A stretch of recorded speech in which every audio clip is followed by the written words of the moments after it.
Assalamualaikum warahmatullahi wabarakatuh.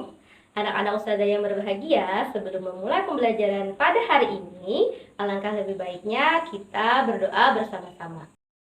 Doa tambah ilmu, Rabbi zidni ilma warzuqni fahma.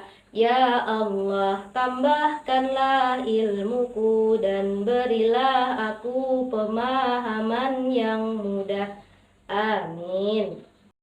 Semoga dengan membacakan doa, pembelajaran kita hari ini berjalan dengan lancar. Amin ya rabbal alamin. Apa kabarnya anak-anak Ustazah pada hari ini? Alhamdulillah, bersemangat luar biasa. Alhamdulillah ya, semoga semuanya dalam keadaan sehat. Hari ini kita akan belajar di tema 8, subtema 1, muatan pembelajaran IPA pada materi siklus air, di mana pembelajaran sebelumnya kita sudah belajar tentang pentingnya air bagi kelangsungan makhluk hidup.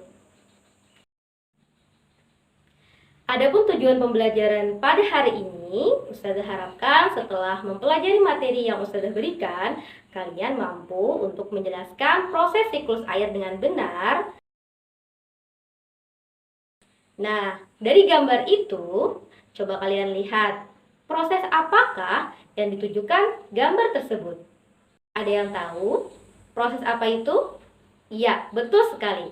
Itu namanya adalah proses terjadinya hujan. Sekarang, silahkan kalian simak penjelasan dari Ustazah tentang siklus air. Air yang ada di permukaan bumi kita selalu tersedia.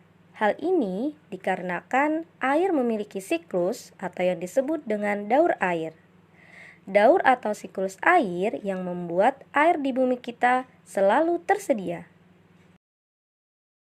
Adapun daur atau siklus air terjadi pada bumi kita karena sinar matahari yang panas membuat air yang ada di laut, di sungai, di danau, di tanah, bahkan di pepohonan itu menguap dan naik ke atmosfer.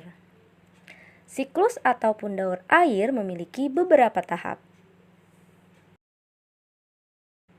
Tahap yang pertama adalah karena sinar matahari yang panas membuat air laut, air sungai, air danau menguap dan naik ke atmosfer. Proses penguapan inilah yang disebut dengan proses evaporasi. Masih dalam tahapan penguapan yang selanjutnya terjadi pada air yang berada di tanah, di pohon, dan tumbuhan lainnya.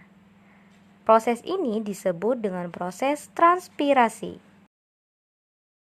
Pada tahapan selanjutnya, uap air yang berada di atmosfer mengalami pengembunan membentuk awan-awan. Proses ini disebut dengan proses kondensasi. Awan-awan yang semakin tebal mengandung banyak titik-titik air dan akhirnya saling bergesekan. Awan-awan yang semakin tebal dan menghitam serta tidak mampu menampung titik-titik air yang ada di dalamnya, maka titik-titik air tersebut akan jatuh menuju ke permukaan bumi dalam bentuk hujan atau salju. Pada tahap ini disebut tahap presipitasi atau peristiwa turunnya hujan. Saat hujan turun membasahi permukaan bumi, di daratan air hujan dapat langsung mengalir ke sungai atau danau, dan ada juga yang diserap oleh tanah. Proses penyerapan air ke dalam tanah disebut dengan proses infiltrasi. Proses ini merupakan proses terakhir dalam siklus air atau daur air. Tahapan-tahapan ini terjadi secara terus-menerus di permukaan bumi. Tahapan-tahapan inilah yang disebut dengan siklus atau daur air. Siklus atau daur air adalah proses perputaran air yang terjadi secara terus-menerus dari permukaan bumi ke atmosfer dan kembali lagi ke permukaan bumi. Masya Allah, sungguh besar kekuasaan Allah di mana kita bisa melihat air yang ada di bumi kita tidak pernah habis dengan adanya siklus air. Ustazah akan bantu kalian untuk mengingat proses siklus air dengan membuat tepuk siklus air. Sekarang ikuti Ustazah ya. Kenapa air tidak pernah habis? Padahal selalu kita gunakan. Itu semua karena air ada siklusnya. Coba seperti apa prosesnya? Sungai laut menguap evaporasi, dari pohon menguap transpirasi, kumpul menjadi awan, itulah kondensasi. Hujan turun, itulah presipitasi. Air masuk ke tanah, infiltrasi.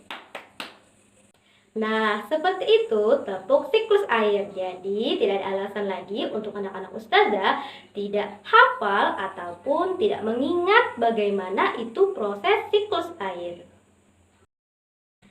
Setelah ustazah sudah jelaskan tentang proses siklus air, kalian akan berdiskusi tentang proses siklus air yang akan ustazah berikan kepada kalian.